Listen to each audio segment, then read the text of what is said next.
오늘의 사연 시작합니다. 안녕하세요. 친구 몰래 시작된 여자친구와의 만남에 관한 사연을 보내봅니다. 친구한테 계속 비밀로 해야 되는지, 솔직하게 얘기를 해야 되는지 조언 부탁드립니다. 이 친구와는 대학교에 가서 만나 친해지게 되었습니다.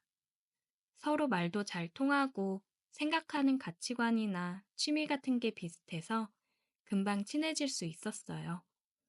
대학교 내내 붙어 다니며 술을 마시고 다녔고, 같이 꽈팅이며 여기저기 여자들 만나러 나가고 그랬습니다. 그런데 둘 다 아이러니하게 여자 앞에만 서면 말주변이 없어져서 그런지 여자를 제대로 만나보지도 못했고, 둘 다 완벽한 남자가 아직 되지 않았어요. 그래서 친구랑 둘 중에 누가 먼저 진정한 남자가 될지 우스갯소리로 내기를 하자고 하기도 했습니다. 하지만 둘 다 군입대 전까지 진정한 남자가 되지는 못하였고, 둘 다 군 제대하고 건장한 사내가 되어 만나자고 얘기를 하고 군대에 입대를 했습니다. 군입대는 비슷한 시기에 했지만 다른 부대에 배치되어 군 생활을 했어요. 군대에 있으니 시간이 참 안 가더라고요. 친구랑 휴가도 최대한 같은 날에 나와 만나서 놀다 복귀하고 그랬습니다. 군 제대를 하고 둘이서 만나 코가 비뚤어지게 술을 마시고 서로 군 생활하느라 너무 고생했다고 다독여 주었습니다. 둘이 같이 학교 복학을 했고 역시나 우리는 붙어 다니며 대학 생활을 했어요. 군대 제대하고 얼마 안 돼서 그런지 가까이 오는 여자들이 없어 우리 둘은 또 둘이서 신나게 술을 마시러 다니고는 했습니다. 그러다가 팀 과제가 있어 친구놈이랑 같이 친구 집에서 하기로 했어요. 친구 어머님이 계셨지만 곧 나가신다고 하셔서 친구네 집에서 모였습니다. 같은 팀 사람 2명은 각자 사정이 있어서 못 온다고 자료 준비는 다 해서 보내겠다고 했고, 우리 둘이 편하게 과제하고 치맥이나 먹자고 얘기를 했습니다. 한참 집에서 과제를 하고 있는데 문소리가 들리더라고요. 그래서 친구 어머님이 나가시나 싶었습니다. 그런데 웬 여자가 우는 목소리가 들리더라고요. 뭐야? 누구 왔어? 아, 누나 같은데. 잠깐만 기다려봐. 친구한테 나이 차이 많이 나는 누나가 있다고는 들었는데 한 번도 본 적이 없었어요. 독립해서 따로 산지 오래됐고 집에 잘 안 온다고 들었거든요. 저는 우는 목소리에 괜히 긴장돼서 조용히 귀를 기울이고 있었습니다. 얘기를 가만히 들어보니 친구 누나는 결혼을 전제로 동거를 하고 있었는데 그 남자가 처음엔 안 그러다가 집 청소도 하나도 안 하고 술만 먹으면 그렇게 손을 올리고 물건을 던지고 그런다고 하더라고요. 오늘은 쉬는 날인데 또 낮부터 친구들 만나 술을 먹고 저녁쯤 들어와서 또 그러길래 참다 참다 이건 아닌 것 같아서 그냥 뛰쳐나왔다고 하는 것 같았습니다. 친구 어머님은 나가시려다가 갑작스레 들이닥친 딸의 눈물과 상황을 듣고는 한숨을 쉬시며 속상해 하셨어요. 그만 울어. 그런 못난 놈인 거 알았으면 된 거야. 결혼하기 전에 알게 된 게 얼마나 다행이야. 정신 차려. 진짜 사람이 어떻게 이렇게 변할 수가 있지? 야, 변한 게 아니라 원래 그런 사람이었던 거야. 엄마 말처럼 지금이라도 안 게 어디야. 괜히 혼인신고하고 법적으로 복잡해지지도 않고 조상님이 도와준 거라 생각해. 친구가 방으로 들어왔고 오늘은 그냥 가봐야겠다고 얘기를 했습니다. 어, 그래. 나 오늘은 그냥 가볼게. 과제는 내일 다시 얘기하자. 저는 짐을 챙겨서 집에 가기 위해 방에서 나왔고 방에 들어갔을 거라고 생각한 친구 누나가 소파에 앉아 있더라고요. 굉장히 예뻐서 당황스러웠고, 인사를 해야 되나, 그냥 가야 되나, 난감한 상황에 또 한 번 당황스러웠습니다. 안녕하세요. 안녕히 계세요. 바보같이 인사를 하고는 집을 나왔습니다. 친구 누나는 저를 보더니 그게 웃겼는지 살짝 실수를 터뜨린 것 같았어요. 제가 생각해도 굉장히 바보 같았습니다. 그나저나 친구한테 그렇게 이쁜 누나가 있을 거라고 생각을 못 했는데 굉장한 미인이었어요. 또렷한 이목구비에 가녀린 몸매에 유전자가 누나한테 다 몰빵되었구나 싶었습니다. 완전 제 이상형이어서 자꾸만 생각이 나더라고요. 그리고 친구랑 과제는 저희 집에서 했습니다. 친구 말로는 누나가 그 사람이랑 끝내고 나와서 당분간 집에서 지낸다고 하더라고요. 그래서 당분간은 과제라든지 축구 보거나 할 때 저희 집에서 봐야 된다고 했어요. 과제를 하면서 2주 정도 시간이 흘렀고, 과제 발표도 무사히 마치고, 저는 다른 친구의 부탁으로 알바 대타를 해주고 집에 들어가는 길이었어요. 집 근처 편의점 파라솔에 친구 누나가 앉아서 술을 마시고 있더라고요. 저는 곁눈질로 쳐다보며 지나가려고 했는데, 그때 누나가 저를 불러 세웠습니다. 잠깐 스탑! 너 준혁이 친구지? 일로 와봐. 안녕하세요. 준혁이 친구 이현우입니다. 자식, 친구 누나를 봤으면 인사를 해야지. 들어가서 소주 한 병 사서 일로 와, 앉아봐. 친구 누나는 술을 좀 많이 마신 것 같았습니다. 살짝 취한 것 같았어요. 준혁이 놈은 나랑 술도 안 마셔주고, 친구들이랑 마시자니 괜히 창피해서 얘기도 못하겠고. 너는 그래도 그날 나 눈물 콧물 흘리면서 우는 것까지 다 봤으니까 더 창피할 것도 없고 같이 술이나 한잔 하자. 네, 한 잔 받으세요. 그렇게 친구 누나랑 술을 마시게 되었습니다. 친구 누나는 그동안 있었던 일들을 얘기하며 열을 냈고 또 울기도 하고 그랬어요. 자기가 그동안 콩깍지가 제대로 씌여서 자꾸 이해하고 넘기려고만 했던 것 같다며 자책을 하더라고요. 저는 누나 잘못이 아니라며 위로를 해줬습니다. 술 마시면서 대화를 하다 보니까 말도 잘 통하고 되게 귀엽더라고요. 왠지 제 눈에도 콩깍지가 씌인 듯 했습니다. 누나는 고맙다며 다음에 또 술친구를 해달라고 했어요. 저는 언제든지 오케이라고 얘기했습니다. 누나는 준혁이한테는 얘기하지 말라고 하더라고요. 자기 친구한테 지질이 군상 떤다고 뭐라 할 게 뻔하다면서요. 저도 준혁이가 알면 괜히 자기 누나랑 엮인다고 싫어할 수도 있겠다 싶어서 알겠다고 했습니다. 가끔 누나랑 술 한 잔씩 하면서 얘기도 더 나누고 영화도 보면서 나름 데이트 비슷하게 하면서 지냈어요. 그러다 보니 점점 더 누나한테 마음이 가더라고요. 준혁이 녀석이랑 잘 통했던 것처럼 누나랑도 굉장히 잘 통하고 같이 있으면 항상 너무 즐거웠습니다. 그러다 누나랑 술을 마시고 일이 터져버렸어요.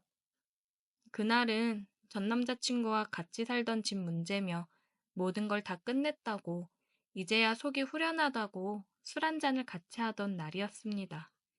저는 드디어 전 남친이랑 조금이라도 엮인 것들이 모두 끝이 났구나 생각하며 속으로 좋아했습니다. 그래서 그런지 누나도 그렇고 저도 그렇고 평소보다 술을 많이 마셨어요. 너랑 있으면 왠지 마음이 편해져서 좋아. 저도 누나랑 있으면 마음도 편하고 재밌어서 좋아요. 준혁이 친구만 아니었으면 참 좋았을 텐데. 왜요? 그게 상관 있어요? 그래도 동생 친구면 좀 그렇잖아. 저는 상관없는데. 그냥 서로 마음이 같다는 게 중요한 거 아니에요? 누나랑 진지하게 얘기를 하다 보니 우리는 눈이 맞았고 저는 드디어 진정한 남자로 거듭났습니다. 친구한테는 누나와 사귄다는 말을 하지는 못했어요. 누나도 당분간은 비밀로 했으면 좋겠다고 했고요. 전 남자친구랑 문제로 집안이 뒤집어졌었는데 동생 친구랑 만난다고 하면 또 난리 날 거라고요. 저도 일단 동의를 했고 우리는 친구 몰래 사귀게 되었습니다. 나중에 친구한테 들키면 엄청 배신감을 느낄까봐 미리 얘기를 해주는 게 맞는 것 같기는 한데 친구가 우리 사이를 응원해 줄까요? 여러 생각이 드는 밤이네요. 오늘의 사연 여기까지입니다. 오늘도 들어주셔서 감사해요. 구독, 좋아요, 알림 설정 부탁드려요. 오늘의 사연 시작합니다. 안녕하세요. 제가 시험 준비할 때 산에 들어갔다가 있었던 일인데 제가 살면서 두 번은 없을 만한 이야기라 바빠서 잊고 있다가 여유로워지니 새록새록 생각이 나서 이렇게 사연을 보내봐요. 고등학교 내내 놀다가 뒤늦게 발등에 불이 붙어 지금부터 열심히 하면 되겠지라는 안일한 생각으로 공부를 하다가 결국 별 볼 일 없는 대학교에 입학을 했습니다. 역시나 사람은 안 변한다고 대학 가서도 그리 성실하게 대학 생활을 하지는 않았어요. 저처럼 공부 안 하고 그냥 캠퍼스 생활 즐기러 온 듯한 비슷한 친구들을 만나 어울려 다녔고 친구 세 놈과 매일 같은 학교 여자들과 놀고 과팅도 나가고 맨날 여자들 만나 술 마시고 놀다 보니 여기저기 소문이 났는지 더 이상 학교 내에서 저희랑 어울리려는 여자들이 다 떨어져 나가서 저희는 하다하다 근처 다른 대학교 여자들을 만나러 다녔고 여자들 만나 노는 거에 한참 푹 빠져 있다 보니 다른 지역으로 점프를 뛰기도 했고 근처 공장에 다니는 여직원들까지 가끔 만나서 노는 범위를 넓혀갔습니다. 그러다 보니 소문이 나서 우리를 싫어하고 피하는 사람들도 있었지만 반대로 어디서 저희 소문을 듣고 먼저 연락을 해오는 사람들도 있더라고요. 아무튼 그때는 여자와 어울리지 않은 나를 꼽는 게 더 쉬울 정도로 매일 술 마시며 여자들과 놀기 바빴습니다. 친구놈들과 의기투합해서 서로 군대까지 연기해가며 그렇게 지내다가 결국 한 놈이 먼저 군대에 가게 되었고 다음으로 다른 친구놈이 국방의 의무를 다하기 위해 저의 곁을 떠났습니다. 혼자 덩그러니 남으니 셋이 있을 때 마냥 시간을 보내도 왠지 흥이 살지도 않았고 점점 지겨워지기 시작하더라고요. 그래서 그동안 손 놓고 있던 학교 생활에나 충실해볼까 싶어 열심히 학교 생활에 집중을 해보고자 했는데 2년을 내리 놀기만 했더니 따라가는 것조차 버겁더라고요. 처음엔 그래서 저도 바로 친구들 따라 군대를 가려고 했는데 막상 생각해보니 이왕 온 대학인데 이 상태로 군대까지 갔다간 정말 머리가 굳어버려서 전역하고 나면 진짜 큰 문제가 되겠다는 생각이 들었어요. 그래서 한 번 더 입영 연기를 하고 공부에 전념을 해보자 했습니다. 그런데 여태까지 놀기만 했더니 그 버릇 어디 안 가더라고요. 친구들이 없어서 여자들과 다 같이 노는 걸 못할 뿐이지 사실 개인적으로 저를 마음에 들어 해서 만나고 싶어 하는 여자들도 여럿 있어서 그녀들의 호출에 저는 항상 5분 대기조였어요. 틈틈이 공부도 열심히 하려고 했는데 결과가 그다지 좋은 편은 아니었습니다. 역시나 그렇게 어영부영 지내다 보니 이력서에는 쓰기 불편한 성적으로 졸업을 하고 결국 미루던 군대를 가게 되었습니다. 군대에 있으니 여자는 찾아볼 수 없잖아요. 제가 볼 수 있는 여자라고는 여군 가부님들과 선임들 면회 오는 여자친구들이 전부였으니 맨날 여자들과 어울려 놀다가 혼자 있으려니 죽을 맛이더라고요. 저랑 같이 술 마시고 연락하던 여자들은 어디서 뭘 하는지 코빼기도 보이지 않더라고요. 덕분에 군대에서 휴가를 준다는 건 눈에 불을 켜고 해서 2달에 한 번 정도는 바깥 공기를 쐬며 같이 놀던 여자들에게 연락해 술이나 한 잔 같이 하자고 연락을 하고는 했습니다.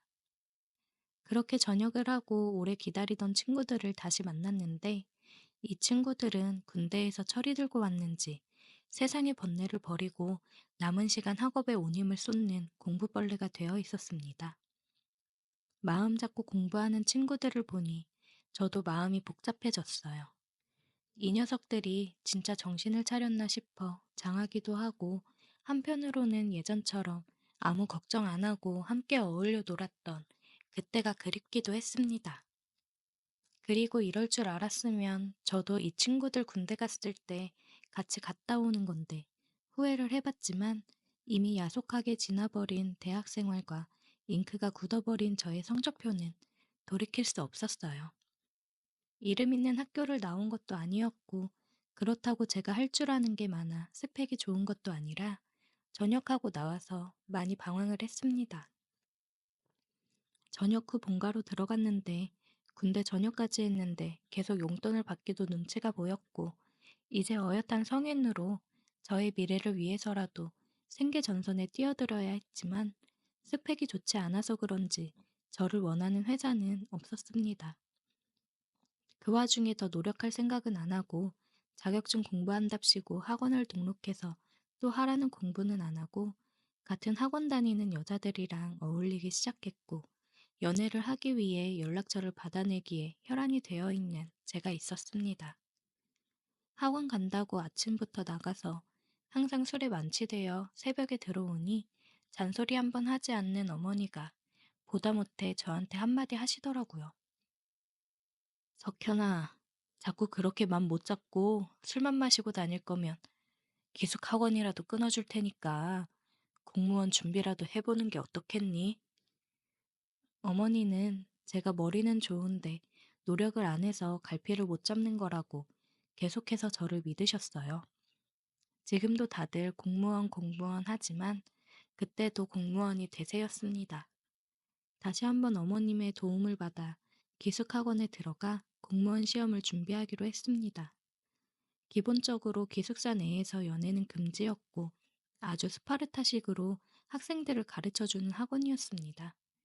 여기라면 이제 저도 뭐라도 될 것 같은 기대를 했는데 저뿐만이 아니라 학원 안에는 정말 반골기질을 가진 저 같은 학생들이 많았습니다. 하지 말라고 하면 더 하고 싶어지는 법이잖아요. 몰래 숨어서 연애를 하고 술 마시는 것도 금지인데 어디서 술을 구해 몰래 들어오는 건지 그렇게 청춘의 한 페이지를 써내려가는 학생들을 보니 저도 굳었던 결심이 서서히 무너지기 시작했습니다. 결국엔 저도 하지 말라는 연애를 시작했고 몰래 만남을 갖다가 들키는 바람에 퇴소 조치를 당해 집으로 돌아오게 되었습니다. 부모님께 이제 2번 다시 실수하지 않겠다고 제발 한 번만 더 믿어달라고 손이 발이 되도록 빌었어요. 저의 진심이 통했는지 마지막 기회를 줄 테니 제발 정신 차리고 제대로 공부해보라고 하시더라고요. 그래서 집에 틀어박혀 공부를 시작했는데 집 주변에는 저를 유혹하는 것들이 너무 많았습니다. 부모님이 출근하고 집이 비면 조금만 더 자다 해야지 하면서 일어나 보면 저녁 시간이었고 이런 일이 반복되다 보니 공부가 제대로 될 리가 없었어요. 이대로는 안 되겠다 싶었고 생각해보니까 제 인생에서 술과 여자를 제일 잘 참아냈던 건 군대였더라고요. 세상과 단절된 곳이라면 이겨낼 수 있지 않을까 싶었는데 마침 집에서 한두 시간 거리에 있는 절에서 학생을 받는다는 걸 보았습니다. 학생도 딱 3명만 받는다고 해서 여기라면 맘 잡고 공부할 수 있지 않을까 생각이 들어 부모님께 말씀드리고 저는 절로 들어가게 되었습니다. 정말 신이 돕는가 싶을 정도로 제가 절에 찾아가고 한참 동안 학생은 저 한 명밖에 없었습니다. 여자가 있기는 했는데 공양주라고 부르는 식당 아주머니 한 분과 제 옆방에 여수님이 한 분 계셨어요. 아무리 여자를 좋아라 하는 저라도 아주머니는 눈에 들어오지 않았고 회색 승복을 입고 머리카락이 없는 여수님이다 보니 제 눈에 들어오지 않더라고요. 피부가 곱고 얼굴이 어려 보이는 게 저보다 두세 살 어린가 싶었는데 화장도 안 하는 데다가 머리도 밀어놓으니 딱히 여자로 느껴지지 않았어요. 마주치면 인사 정도만 간단히 했는데 그래도 여자는 여자라고 제가 의식을 하기는 했는지 공용시설인 화장실이나 샤워장을 쓸 때는 마주칠까봐 괜히 신경이 쓰이더라고요. 매번 제가 사용하고 싶을 때마다 문에다 노크를 몇 번을 하고 기다리다가 들어갔는데 어느 날은 그러고 있는 제 모습을 보더니 웃긴지 저를 보고 웃더라고요. 또 여자라고 웃는 모습을 보니까 괜히 저도 웃음이 났고 그 이후부터 조금씩 말도 트고 지냈어요.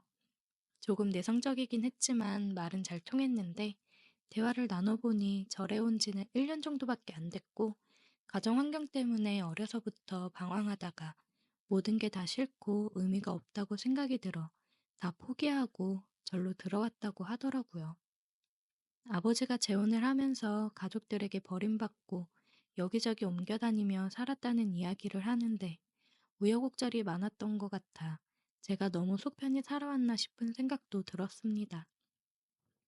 그때 막 스마트폰이 나오기 시작했는데 그 당시 제 최신식 스마트폰을 보고 엄청 신기해 하더라고요. 물건에 아직도 아쉬움이 많은 듯해서 스님 아주 땡중이시라고 농담처럼 말했는데 그녀도 스님이 된 건 좋은 선택이 아닌 것 같다며 기회가 되면 언제든지 여기서 나가고 싶다고 1년 정도 지내다 보니 이 생활도 지긋지긋하다는 식으로 대답했습니다.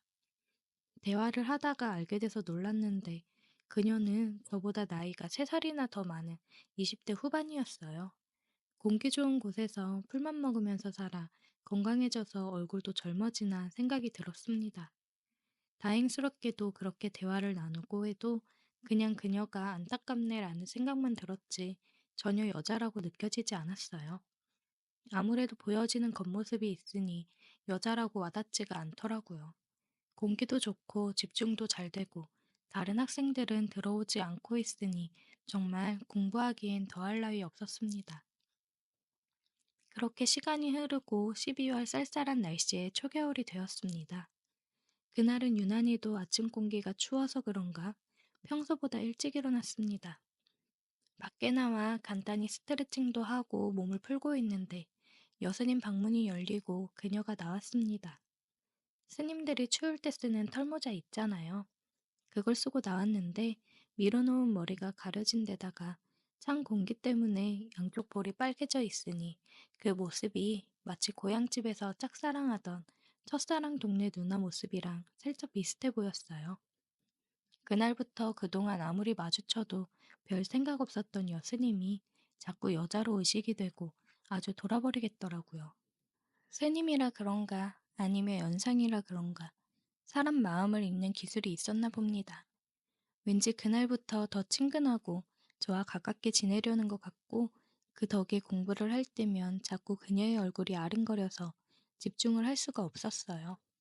그리고 그날 저녁이라고 6시쯤에 풀반찬 먹은 게 전부였는데 저녁 먹고 나와서 책 펴놓고 앉아 있는데 그날따라 배도 더 고프고 집중이 안 되더라고요. 그래서 바람이나 쐬고 와야겠다는 생각에 밖에 나가니 평소엔 8시만 돼도 불이 꺼져 있는 그녀의 방에 9시가 넘어가는 시간이었는데도 켜져 있더라고요. 호기심에 노크를 하고 안 주무시냐고 뭐 하냐 그랬는데 그냥 잠이 안 온다면서 추운데 밖에서 뭐 하냐고 방 안으로 들어오라고 하더라고요. 어색하게 앉아서 괜히 고개만 두리번거리고 있는데 그녀가 따뜻한 차를 한 잔 내줬습니다. 차 한 잔 얻어 마시면서 이런저런 이야기를 나누고 있는데 그녀가 자꾸 너무 이뻐 보이더라고요. 그래서 저는 그녀의 옆으로 더 다가가 앉아서 그녀의 빨개진 양쪽 볼을 잡고 입을 맞추었어요. 스님은 놀라 저를 쳐다보았고 수줍게 웃었습니다. 그 이후 그녀는 자주 제 방문을 두들기면서 자꾸만 저를 찾아왔습니다. 그렇게 3달 정도 지났는데 스님이 갑자기 다른 절로 옮기게 되었다고 잘 지내란 인사를 건넸습니다. 스님이 떠난 뒤에도 저는 그 절에 몇 달 정도를 더 남아서 공부를 했는데 스님도 떠났고 혼자 거의 있다 보니 공부에만 전념을 했어요. 스님이 떠나기 전에 저에게 한 말이 자기처럼 인생에 후회를 남기지 말고 열심히 공부를 하라는 말이었고, 그 말을 듣고 저는 열심히 공부를 했습니다. 그렇게 저는 공무원이 되었고, 결혼을 전제로 만나고 있는 멋진 애인도 있습니다. 그럴듯한 남자가 된 저는 아직도 찬바람이 불어오는 겨울날 털모자를 꺼낼 때면 가끔씩 그 여수님은 잘 지내고 있을까, 아니면 다시 속세로 나와서 지내고 있을까 하는 생각에 그리워질 때가 있네요. 그녀도 어디선가 잘 지내고 있겠죠? 오늘의 사연 여기까지입니다. 오늘도 들어주셔서 감사해요. 구독, 좋아요, 알림 설정 부탁드려요.